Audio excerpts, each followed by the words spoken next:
बन रही है एचएचओ गैस के बबल हैं। इसमें ये पानी चेंज होता है, पानी चेंज करना पड़ता है ना इसको। ठीक है जी, ये एचएचओ गैस।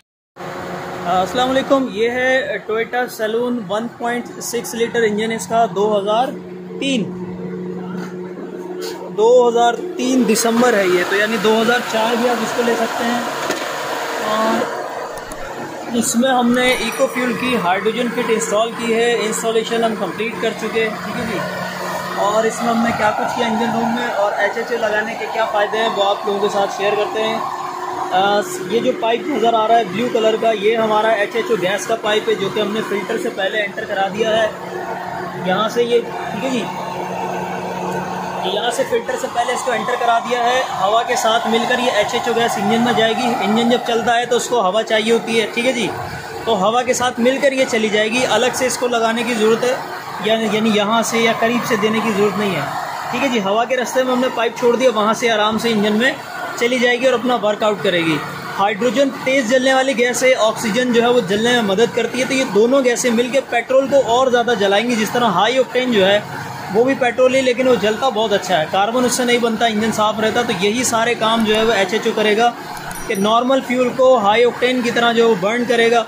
और जब ये बहुत अच्छा फ्यूल बर्न होता है तो कार्बन नहीं बनता, जिससे फिर ये होता है कि कुछ ही अरसे के बाद इंजन ऑयल आराम से डबल तक चल जाता है क्योंकि उसमें कार्बन नहीं आ रहा होता। और हाइड्रोजन जो है वो इंजन का सारा कार्बन साफ़ कर देगा, वाल्व वगैरह सब कुछ साफ़ रखता है, कैटालिटिक कन्वर्टर उसको भी साफ़ कर देगा। तो ये बेनिफिट जो है वो एचएचओ लगाने से होते हैं। और साथ में फ्यूल जो है वो 30% तक हम सेव कर लेते हैं। उसके लिए हमने EFI गाड़ी है तो इन्हांसर लगा दिया, इन्हांसर अंदर लगा हुआ वो भी दिखा देते हैं। अच्छा, ये पाइप जो है वो मज़ीद आगे गया है, फ्यूल लाइन के साथ साथ डिग्गी तक चला गया है।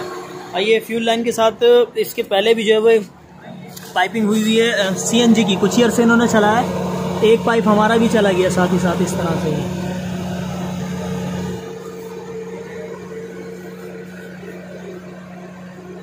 ये इस तरह से पीछे डिग्गी में चला गया और ये यहाँ से आया है आगे से, ठीक है जी।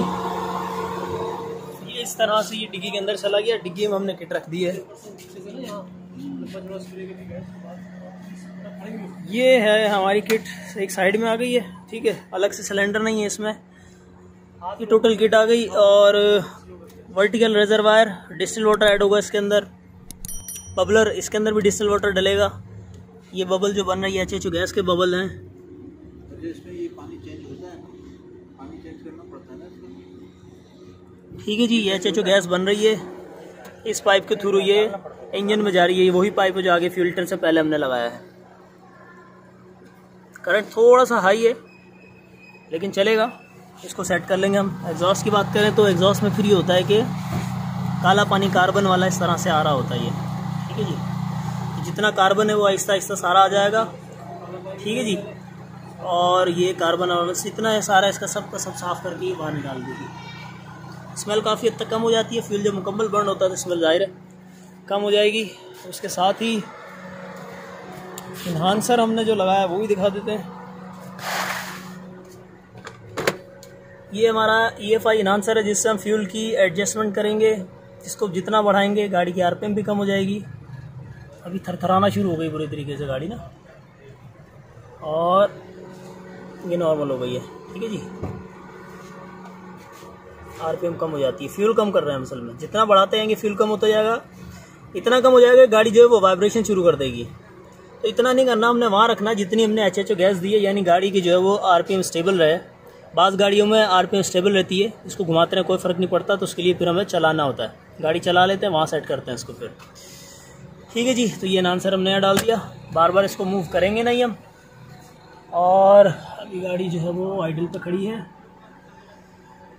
ठीक है जी। उसको मैं ज़्यादा बढ़ा दूंगा तो ये RPM काफ़ी नीचे आ जाएंगे इसके, पर वो हमने करना नहीं है।